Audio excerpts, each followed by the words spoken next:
Meus amigos, nós estamos aqui hoje com Pedro César, mais conhecido pelos íntimos como Pepe César, cineasta, uma pessoa muito especial, muito sensível, que eu tenho o privilégio de ter de sua amizade desde a infância, e produtor de vários filmes, Cambito 1, Cambito 2, vários cambitos, Trocando as Bordas, também o filme que foi um dos grandes sucessos, o Fábio Fabuloso, e um grande filme também para um outro perfil de público, que é Só 10% é Mentira, sobre a vida de Manuel de Barros, um grande poeta. Vida e obra. Vida e obra de Manuel de Barros. E, Pepe, me fala um pouco do que você está fazendo hoje, da forma como você está conduzindo os seus trabalhos, o que é que está te inspirando nesse teu dia a dia. Zé, em primeiro lugar, obrigado pela introdução, pela apresentação aí. Eu continuo fazendo a mesma coisa de sempre, inventando narrativas inspiradas, né, em imagens e em palavras. Imagens que são encontradas em filmes, em fotografias, em pinturas, em ilustrações. Tudo isso me move, me inspira, me instiga. Gosto muito. Às vezes eu estou vendo uma revista totalmente fútil e aí tem uma ilustração de um cara que eu olho para aquela ilustração, por exemplo, eu vi uma ilustração antes de ontem de uma que era assim, uma coisa meio fantástica, uma mulher assim, bem solitária, chorando, e o gato dela sentado do lado assim, consolando, batendo nas costas dela, entendeu? A partir daí eu começo a pensar coisas, pensar formas narrativas em palavras e imagens. Eu estou curtindo agora também rabiscar, né, fazer uns desenhos, estou me alfabetizando ainda, pictoricamente, né, visualmente, ainda faço uns desenhos muito tosquinhos, sem as noções, né, de perspectiva, as noções mais clássicas do desenho, mas eu gosto muito de poder incorporar desenho, ilustração ao trabalho audiovisual, né, que eu acho a coisa que mais me interessa, principalmente quando tudo isso converge numa contação de história, né? Eu chamo de contação de história algo verbal ou não verbal que tenha início, meio e fim, entendeu? Não considero que uma história seja um gênero exclusivo das formas literárias, né, das narrativas. Tanto é que você tem crônica, conto, poesia, romance. Tem muita poesia que tem grandes histórias com início, meio e fim, sabe? Algumas curtas, outras longas, né? Por exemplo, João Cabral de Melo Neto tem Morte e Vida Severina, que foi um poema que já derivou, sabe? Já se desdobrou em muita coisa.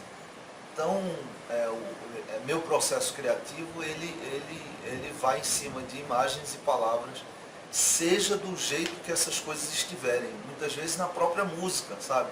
Muitas vezes letra de música, né? As letras de 20, 30 anos atrás, elas eram mais, elas eram maiores, né? Mais preocupadas em ser poéticas e tal.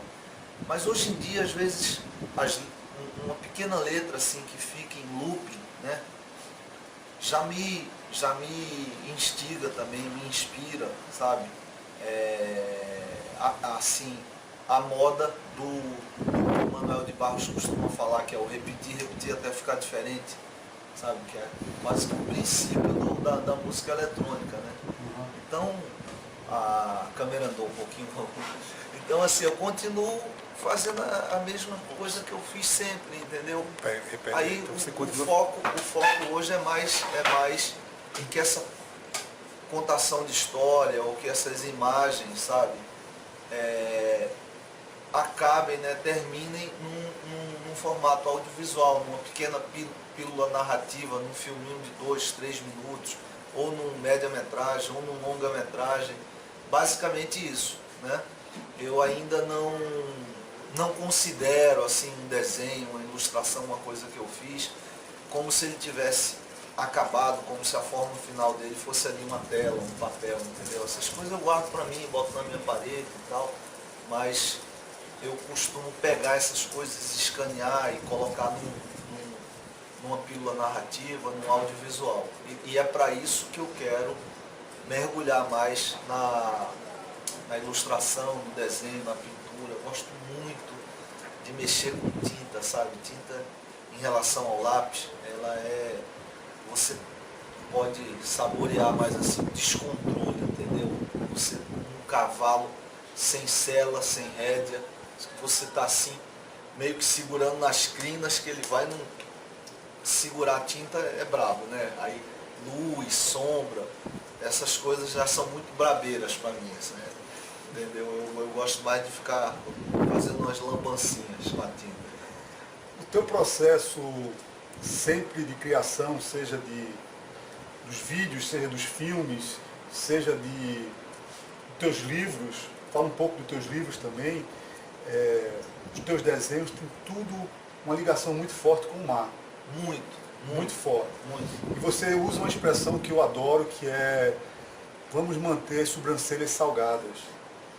E me fala um pouco dessa tua interação. Inclusive a gente está aqui, depois eu vou fazer um take, nós estamos à beira-mar aqui, na reserva do Paiva, num visual maravilhoso, um lugar muito agradável, muito, para quem não conhece, eu sugiro que venha conhecer.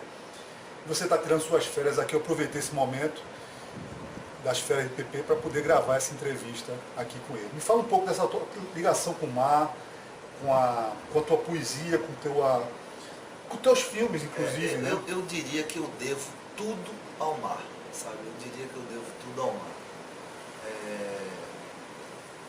Tudo que aconteceu na minha vida, assim, de mais sublime, tudo foi se desdobrando a partir dessa relação com o mar, que começa em Candeias, quando eu sou pequenininho, né? Quando eu era pequenininho, que eu mudo de Parnamirim para Candeias por conta de um problema respiratório, né? E aí eu tenho a infância mais maravilhosa do mundo, que fertilizou minha vida, minha cabeça. Há um ponto assim, sabe, que eu tenho um filho, José, com o olho azul da cor do mar, e a minha filha chama Júlia Mares. Eu botei esse Mares em gratidão ao mar, entendeu? Eu acho que eu devo muito ao mar, sabe, muito ao mar. E eu nunca vou retribuir a altura, mas eu vou sempre devolver um pouco, tentar devolver um pouco. Fazendo poesia para o mar, fazendo música para o mar, botei o Mares, né, o nome Mares na minha filha, Júlia. O José foi um prêmio também que veio com o azul do mar nos olhos dele. Você está falando de José, seu filho. Está mergulhado na música, né? Não é uma pessoa tão marítima. Assim, ele gosta muito do mar, mas a ligação dele com o mar não é tão vital quanto a minha, sabe? Se bem que eu acho que isso também é periódico. Eu acho que também a música de muita gente que faz coisas marinhas, sabe, assim, vamos supor, o Dorival Caymmi da vida, ele não vai escapar disso, isso vai chegar, né? E outros autores assim que cantam muito o mar, enfim, artistas, né, que banham a alma, né, e salgam a alma com o mar. Então a minha ligação com o mar é uma ligação de muito encanto, de muito respeito e de muita gratidão, sabe? Eu acho que dá para... o mar é tão abundante, né? Para usar uma palavra mais pornográfica, né? que ele fertiliza demais, assim, em todos os setores.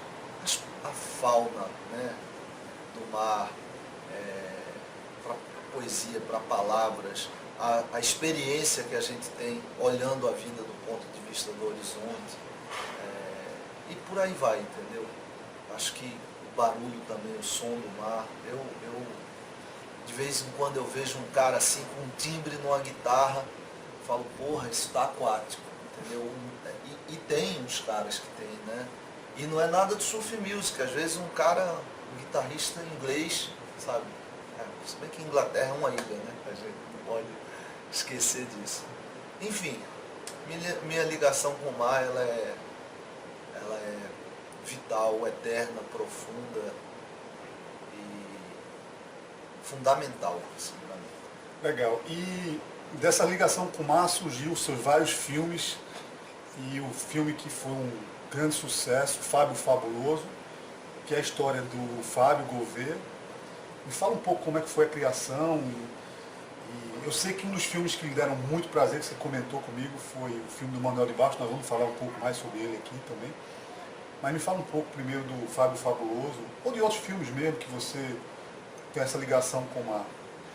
Assim, eu vou começar falando pelo que está assim, me motivando mais hoje. Eu estou com muita vontade de fazer um filme, né? Estou trabalhando já nele, um filme que se chamará Contos Marinhos, né? E vai ter um subtítulo de Lembranças Azuladas do Menino. E esse filme é muito autobiográfico, mas também ele é bastante autobiográfico e não é também, entendeu? Vão ter muitas participações. E eu vou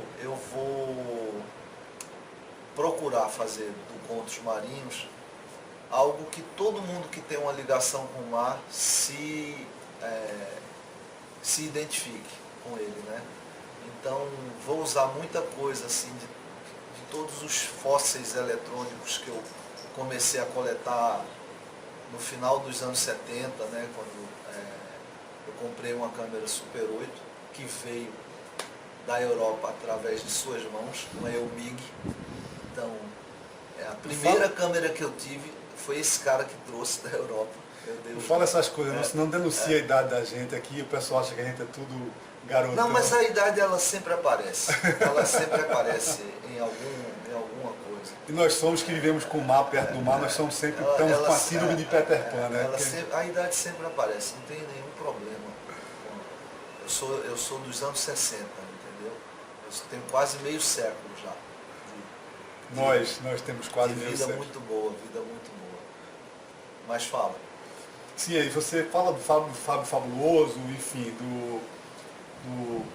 foram coisas que eu mergulhei, gostei muito de fazer, que estão no YouTube, todos os dois filmes, tanto o Fábio Fabuloso quanto Só 10% é Mentira, né? Eu gostei muito de fazer. Eu não vou ficar falando sobre o processo desses filmes, porque já passou muito tempo, assim, e eles estão possíveis para todo mundo, entendeu? Estão online para qualquer um que queiram ver. Então eu prefiro que as pessoas que tenham curiosidade sobre esses filmes vejam os filmes, ou então, assim, se você tiver uma pergunta específica sobre os filmes que queira fazer, o que eu posso dizer é que eu gostei muito de fazer os dois, sabe? Gostei muito. Gostei tanto que nunca mais depois, né, existe um intervalo muito grande entre esses dois filmes e esse possível Contos Marinhos, né? E porque foi um processo assim tão maravilhoso, tão gostoso, sabe? Que é difícil e eu não abro mão desse processo, sabe? Eu vou vivendo, pagando as contas como dá para viver. Mas assim, eu não gostaria de colocar esse processo audiovisual a serviço de qualquer coisa. Eu prefiro me manter nessa ilusão de autor e ficar inventando os próximos filmes do que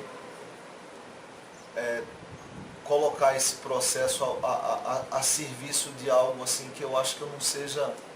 Algo mais comercial, você quer dizer? Não é nem comercial, é assim, a acabou que os 2 filmes que eu fizeram são filmes sobre pessoas que eu gostaria muito de ser até, entendeu? Acho que o autor se traveste muito do objeto, sabe? E Fábio Gouveia é um cara que se ele quiser trocar o surf dele pelos meus talentos, eu troco, entendeu? E Manuel de Barros a mesma coisa. Então fazer esses 2 filmes foi, antes de tudo, assim, um processo muito prazeroso, entendeu? De dizer uma coisa que eu acredito, de dizer coisas que eu acredito lá do fundo de mim, entendeu?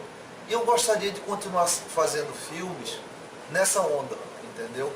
É muito difícil para mim trabalhar como um prestador de serviço audiovisual, assim, no sentido autoral da palavra, entendeu?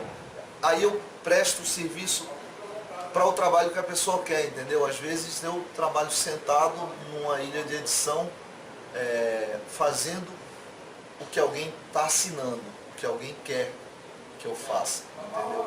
O que eu quero fazer, sabe? São minhas autorias, são minhas invenções. E aí, depois do Só 10% é Mentira, vai ser o Contos Marinhos ou o Bill. Bill também. Bill é um projeto que tá em fertilização também. Bill é sobre um sujeito que eu admiro muito do Rio de Janeiro, que é um fotógrafo, músico, um cara bem autodidata, assim, sabe? Bem autodidata. O último romântico, talvez. Mas, Pepe, o Manuel de Barros, durante o processo de criação, existiu um relacionamento até para que você conseguisse convencer ele. Você, eu acho que inclusive diz isso no filme, os agradecimentos, para que você conseguisse convencer o Manuel de Barros a abrir todo o seu trabalho. Ele estava muito reticente, né? Muito reticente mesmo. Mas eu fico muito feliz que quando ele sacou qual é a minha, quem eu sou, o que eu queria, ele acabou aceitando, né? Mas ele relutou muito, deu muitas voltas, sabe? E quando eu desisti, quando eu realmente desisti, genuinamente falei assim, pô, Manuel, deixa pra lá então. Era só um sonho mesmo, mas deixa quieto. Aí ele falou, o que foi que você falou? Não, era um sonho que eu tinha. Sonho? Então amanhã, 7 horas da manhã, você esteja aqui com o seu material todo, o seu equipamento, que eu vou falar para você. E foi assim. Quando eu desisti, eu não usei a palavra sonho estrategicamente, entendeu? De forma como um gatilho mental. Assim. Não, foi realmente uma coisa que saiu. E o sonho realmente o sonho é uma coisa muito poderosa. O sonho é muito poderoso, entendeu? Do mesmo jeito que tem placas na pista falando, atenção, homens trabalhando, eu gostaria que tivessem placas escritas, atenção, homens sonhando, ou meninos sonhando. Legal, muito bom. E qual o teu sonho hoje de menino? Continuar menino, continuar com a minha vida, com a minha família, inventando processos narrativos, entendeu? Quero ganhar o pão de cada dia, não quero enriquecer, não quero ser poderoso, quero só continuar podendo fazer minhas invenções com saúde e aproveitar a vida com a minha família, pegando onda, não quero mais nada além disso. Isso para mim já é riqueza total. Você acha que esse processo criativo que você dá treinamento, dá aulas, você acha que poderia ensinar as pessoas que estivessem interessadas, fazer um pouco de storytelling, né, dessa narrativa? Não, eu acho que eu posso dividir o meu processo criativo com quem estiver interessado para ouvir isso, entendeu? O que eu normalmente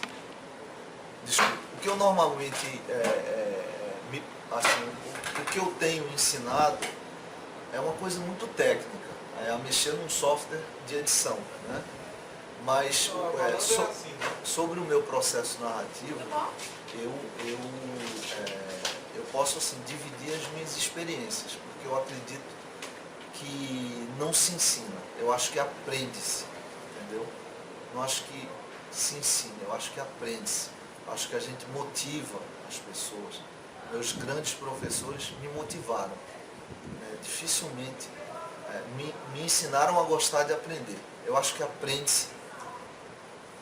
Eu acredito mais nisso do que... não acho que eu tenha esse suposto saber para ensinar nada para ninguém, não. Mas posso dividir minha experiência e quem tiver interessado acaba, né, assimilando, aprendendo. Grande modéstia, né? Você sempre muito modesto. A modéstia é a vaidade escondida atrás da porta, hein? Mário Quintana. Legal, muito bom. O Pepe, e para finalizar aqui, porque a gente está já roubando um pouco do tempo, o tempo que a gente... O tempo e a memória, né? A memória está dando advertências aí, piscando. Da máquina. Me fala um pouco, você falou já do seu sonho, me fala um pouco das tuas memórias, qual a memória marcante que ficou, além do mar, uma memória que ficou na sua vida, que você pudesse compartilhar com as pessoas que estão aqui nos assistindo. Muita coisa além do mar, né? Além do mar, assim, um pouquinho mais pro interior, porra, as brincadeiras de infância, bola de gude, futebol, principalmente essas memórias entre os 5 e os 15. Aí tudo bem, as viagens todas de surf, da adolescência, a fase de competição também, sabe? Muitas memórias assim, sabe? Muitas delas que eu acho que eu vou tentar, né, editar nesse trabalho, né, nesse Contos Marinhos, nessa invenção aí. Agora, só para finalizar, eu acho que a memória é uma coisa muito ficcional, sabe? Muito ficcional, muito inventiva, muito ficcional. Eu acho que a gente lembra um pouco e inventa muito sempre, sabe?